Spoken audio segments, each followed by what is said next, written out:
Chapter 8. Looking for Trouble. Alex saw it the moment he opened his eyes.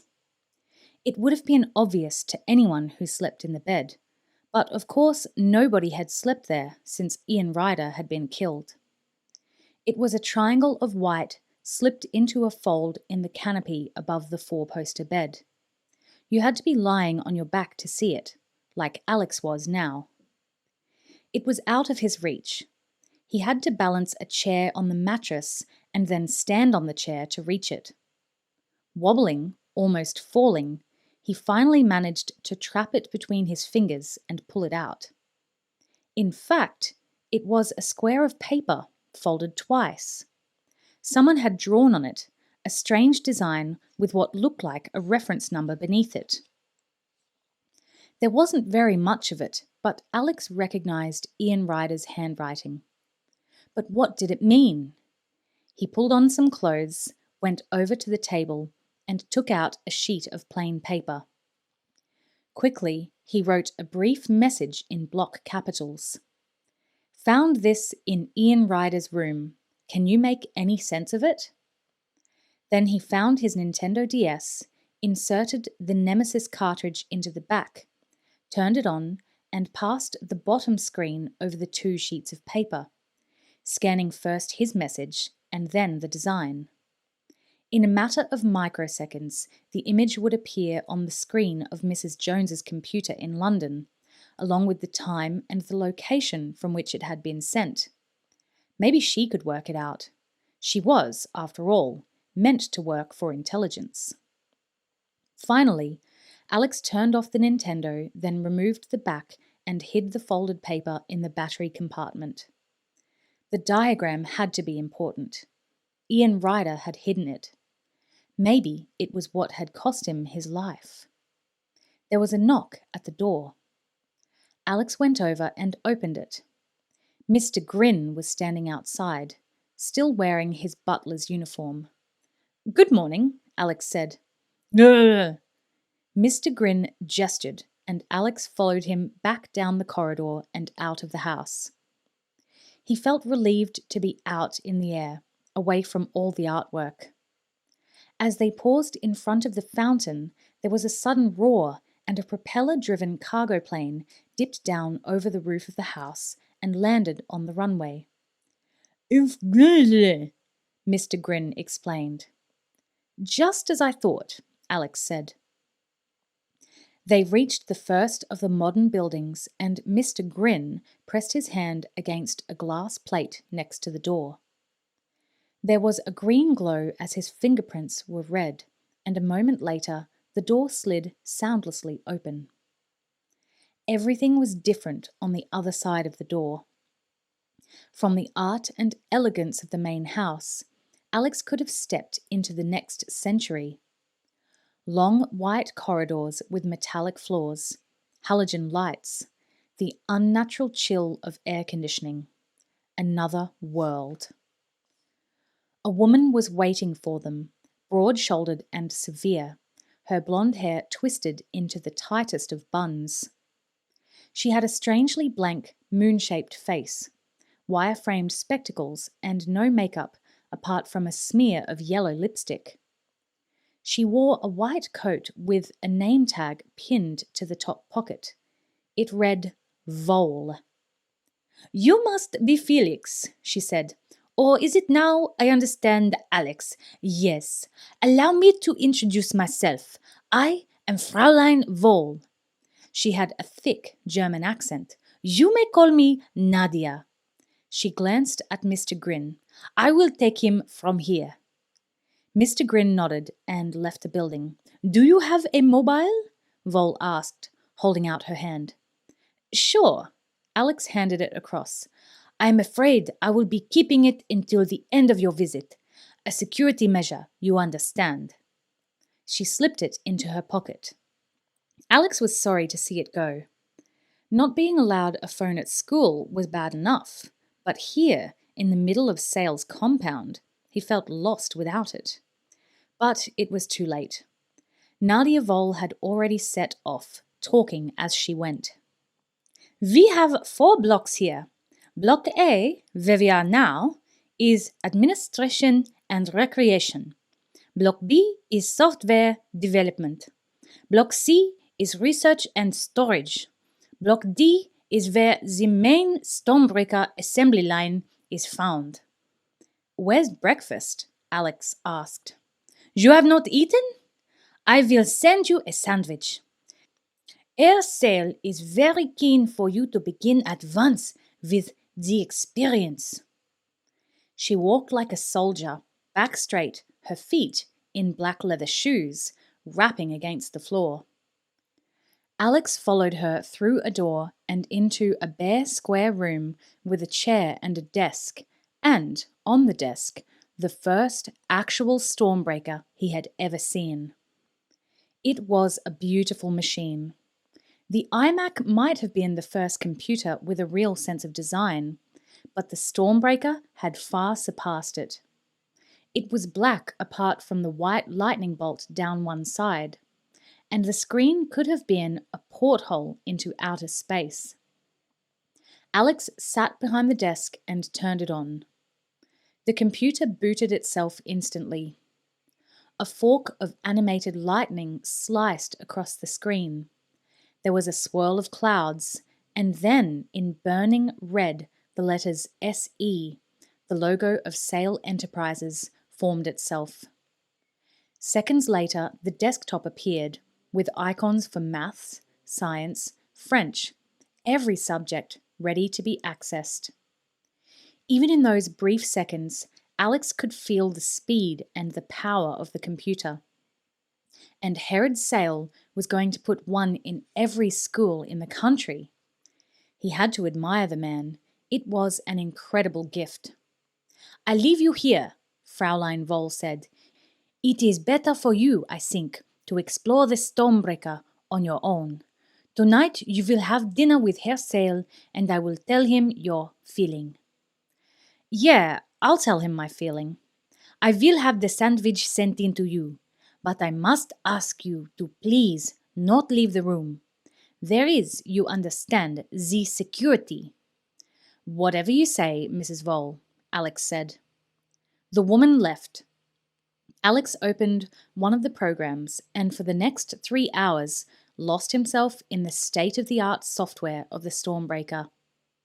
Even when his sandwich arrived, he ignored it, letting it curl on the plate. He would never have said that schoolwork was fun, but he had to admit that the computer made it lively. The history program brought the Battle of Port Stanley to life with music and video clips. How to extract oxygen from water?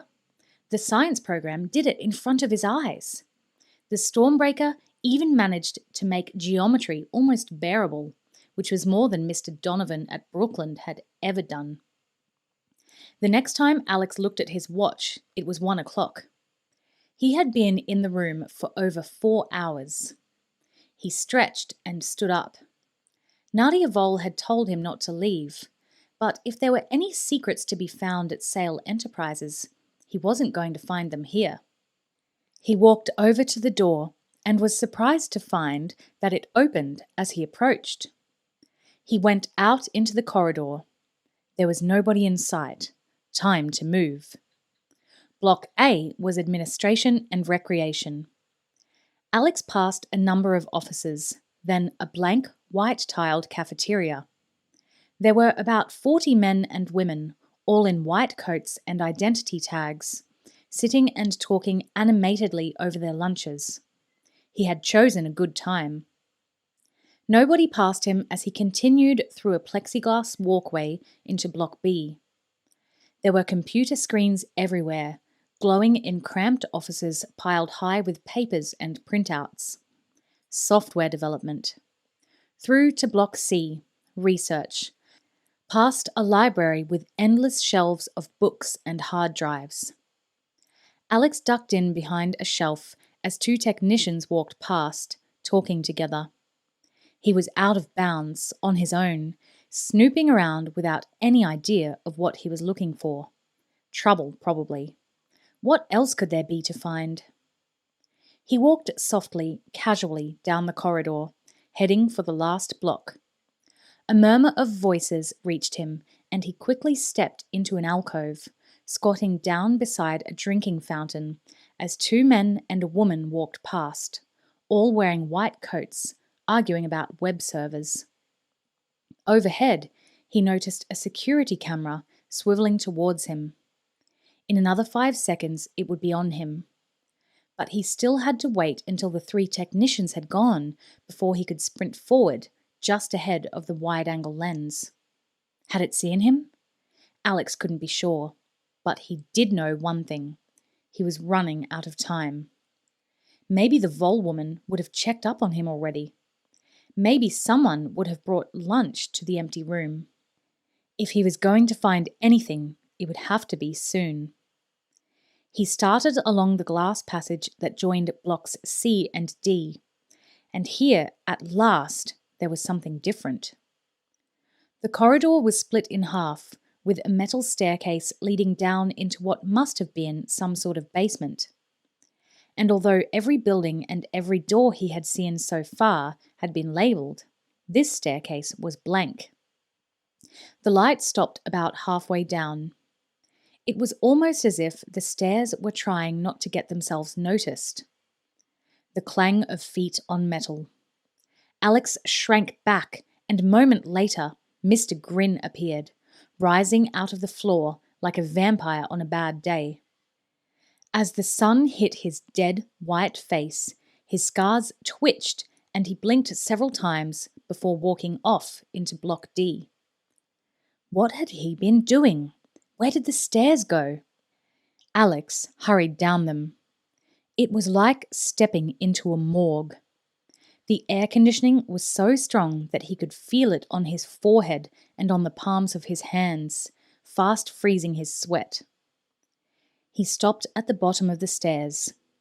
He was in another long passageway, stretching back under the complex the way he had come.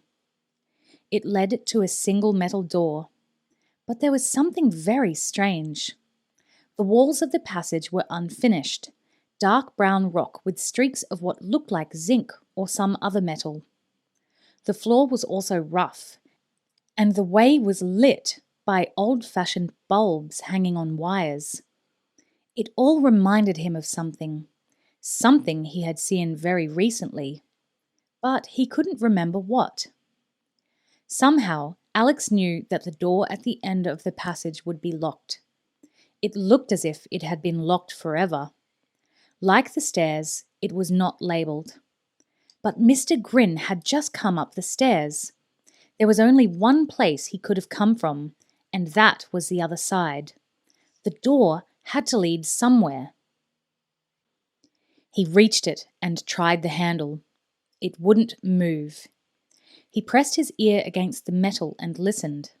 Nothing, unless... Was he imagining it? A sort of throbbing, a pump or something like it. Alex would have given anything to see through the metal. And suddenly he realized that he could. The Nintendo was in his pocket. He took it out, inserted the Exocet cartridge, turned it on, and held it flat against the door. The top screen flickered into life, a tiny window through the metal door. Alex was looking into a large room. There was something tall and barrel-shaped in the middle of it. And there were people. Ghost-like, mere smudges on the screen. They were moving back and forth. Some of them were carrying objects, flat and rectangular. Trays of some sort? There seemed to be a desk to one side, piled with apparatus that he couldn't make out. Alex pressed the B button, trying to zoom in. But the room was too big. Everything was too far away. He fumbled in his pocket and took out his earphones. Still holding the Nintendo against the door, he pressed the wire into the socket and slipped the earphones over his head. If he couldn't see, at least he might be able to hear. And sure enough, the voices came through, faint and disconnected, but audible through the powerful speaker system built into the machine.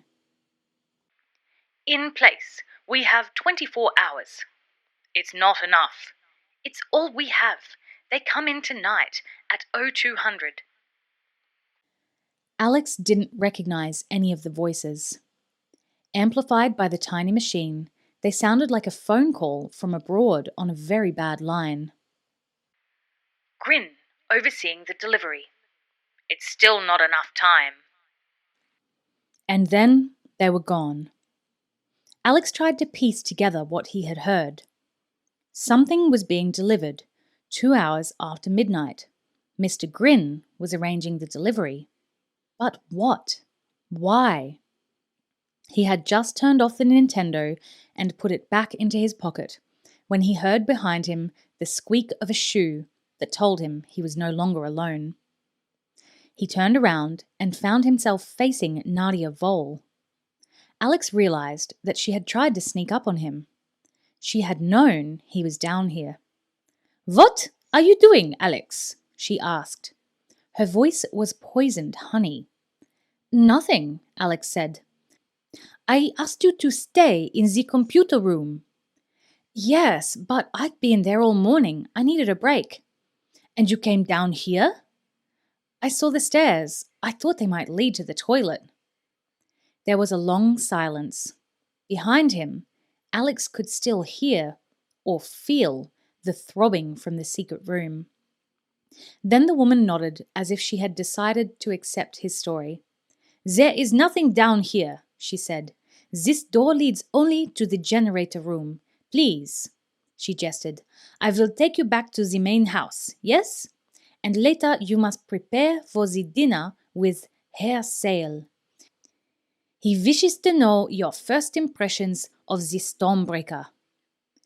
Alex walked past her and back towards the stairs.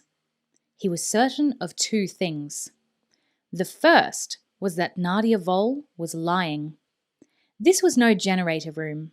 She was hiding something. And she hadn't believed him either.